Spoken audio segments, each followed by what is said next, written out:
Hello दोस्तों, स्वागत है आपका अपने चैनल जिसका नाम है बिंदास हिस्ट्री।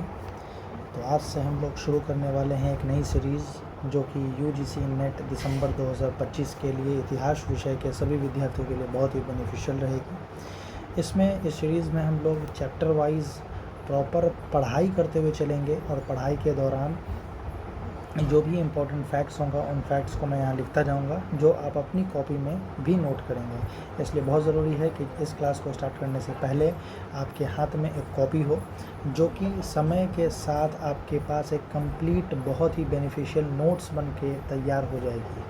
ठीक है, तो आइए बिना समय बर्बाद किए हुए अपनी बातों को शुरू करते हैं और बीच बीच में फिर हम लोग कुछ और भी जानकारी की बातें शेयर करते रहेंगे। तो शुरू करते हैं। आज जो हमारा पहला चैप्टर होगा, वैसे तो इतिहास में जो सबसे पहला चैप्टर शुरू किया जाता है वो स्रोत यानी सोर्सेस से शुरू किया जाता है, लेकिन हम लोग जो इसकी शुरुआत करेंगे वो हम लोग का प्रागैतिहासिक काल से शुरू करेंगे।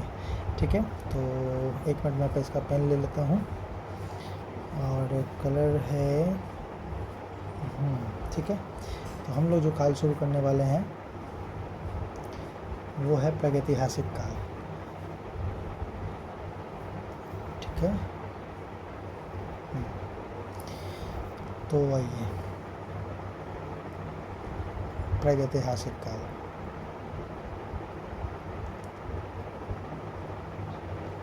ठीक है, अब सबसे बड़ा सवाल ये आता है कि प्रागैतिहासिक काल को हम लोग क्या कहते हैं, ये और किन नामों से जाना जाता है।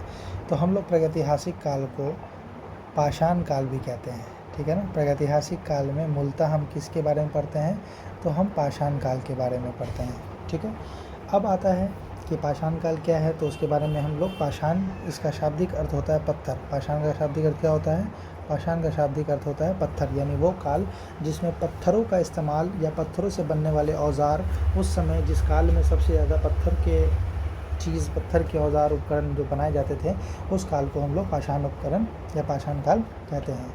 अब प्रागैतिहासिक काल, इसका शाब्दिक अर्थ क्या होगा, तो इसके बारे में बस इतना समझना है हम लोगों को कि इस काल में ना ही मनुष्य के पास लिपि थी, ना ही जिससे वो लेखन कला का विकास कर सकते थे, है ना। इनके पास जो एक बात हमेशा देखिए, इनके पास क्या नहीं थी, इनके पास लिपि नहीं थी।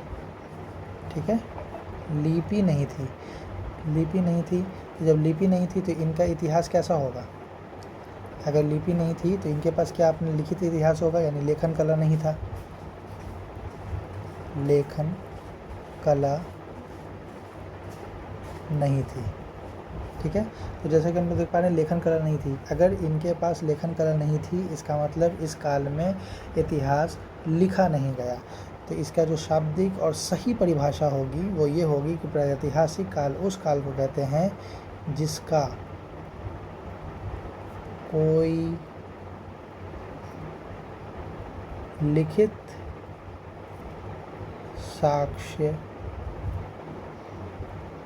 उपलब्ध ना हो। ठीक है, तो ये बहुत इम्पोर्टेंट बात है कि आपसे जब भी सवाल आएगा, ये कई बार पूछा भी जाएगा कि जिस काल का लिखित साक्ष्य उपलब्ध ना हो वो काल कौन सा कहलाएगा, तो वो काल कहलाता है प्रागैतिहासिक काल। वो काल कौन सा है, तो वो काल प्रागैतिहासिक काल कहलाता है। ठीक है, और इस काल में मनुष्यों ने क्या किया, मनुष्यों का जीवन जो था वो किस पर आधारित था, वो पत्थर के द्वारा जो भी उन लोगों ने उपकरण बनाए, है ना, पत्थर के जो भी उपकरण बनाए, उस उपकरण के आधार पर इनका जो नामकरण किया गया वो पाषाण काल किया गया। ठीक है, यहाँ तक में किसी को कोई दिक्कत नहीं है। अगर होगा तो आप हमें कमेंट में पूछ सकते हैं। सबसे पहले हम लोग बात करते हैं 1863 की। मैं यहाँ थोड़ा कलर बदल लेता हूँ ताकि आपको थोड़ा समझने में आसानी हो। ओके, सन 1863 की बात है। ओहो, पेन गलत ले लिया मैंने। ठीक है, कलर कौन सा ले लूँ, हाँ ठीक, सन 1863। ठीक है, सन 1863 में एक वैज्ञानिक थे जिनका नाम था रॉबर्ट ब्रूस फुट। ठीक ना, रॉबर्ट ब्रूस फुट। इन्होंने क्या किया, इन्होंने मद्रास के पास है ना, मद्रास के पास। यहाँ पर एक जगह है मद्रास के निकट, उसका नाम है पलवरम। क्या नाम है? पलवरम। तो पलवरम नामक स्थान पर पूर्व पाषाण काल के पलवरम, मद्रास के पास पलवरम नामक स्थान मैं थोड़ा पतला कर लेता हूँ क्योंकि लिखने में हो सकता है। हाँ, तो कहाँ पर? मद्रास के पास पलवरम नामक स्थान पर क्या मिला? तो इन्हें पाषाण उपकरण मिले, पाषाण उपकरण प्राप्त हुए। तो अब यहाँ सबसे इम्पोर्टेंट सवाल आता है कि किन्होंने सबसे पहले पाषाण उपकरण की खोज की? तो पाषाण उपकरण की खोज सबसे पहले रॉबर्ट ब्रूसफुट ने की। कब की? 1863 में की। कहाँ पर की? पलवरम में की। पलवरम कहाँ है? तो मद्रास में। ठीक है, ये बहुत ही इम्पोर्टेंट है, इसे आप लोग कभी भी नज़रअंदाज नहीं करेंगे। ठीक है, अब बढ़ते हैं आगे और हम लोग आगे देखेंगे। इसके बाद इसके काल को हम लोग देखते हैं कि कई पाषाण काल को कई और कालों में बांटा गया है। मैं इसे ऊपर कर दे रहा हूँ। हाँ, पाषाण काल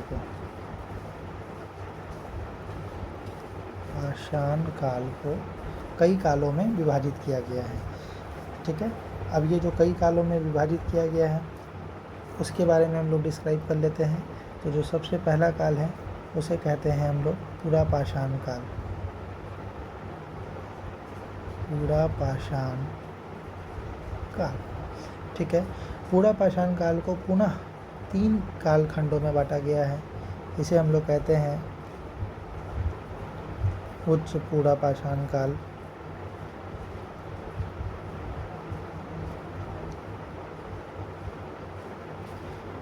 दूसरा है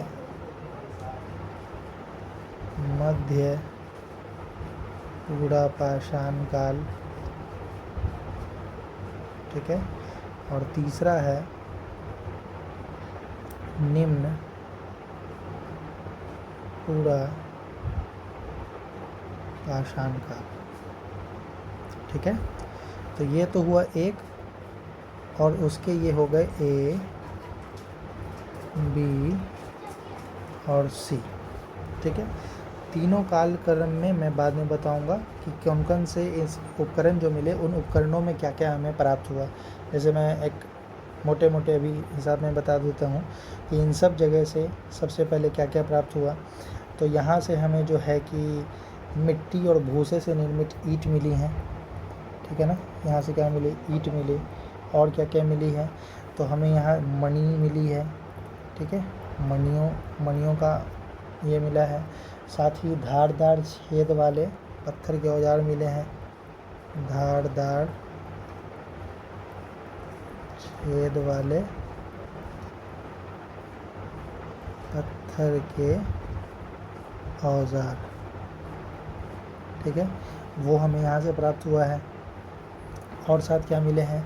जानवरों की हड्डियाँ मिली हैं। जानवरों की हड्डियाँ।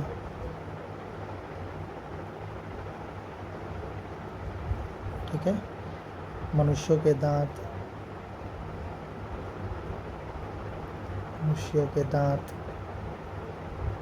है ना। और ज़्यादातर जो भी मिले वो सब औजार मिले हैं। ठीक है ना, ज़्यादातर क्या प्राप्त हुआ है? औजार प्राप्त हुए हैं। किस टाइप के औजार? पाषाण के औजार।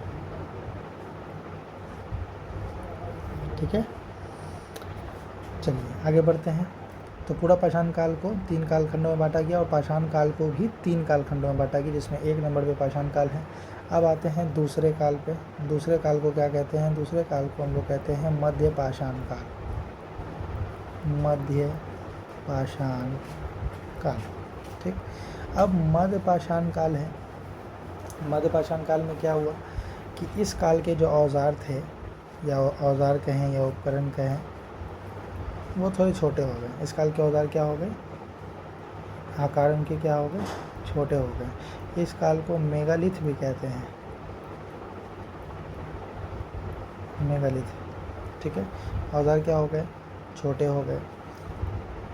और इस समय पशुओं का पालना शुरू हो गया, पशुपालन शुरू हुआ। ठीक है, हमें चेंजेस को पकड़ते हुए चलना है।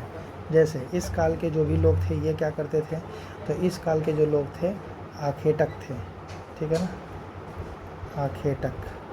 आखेटक का मतलब शिकारी थे।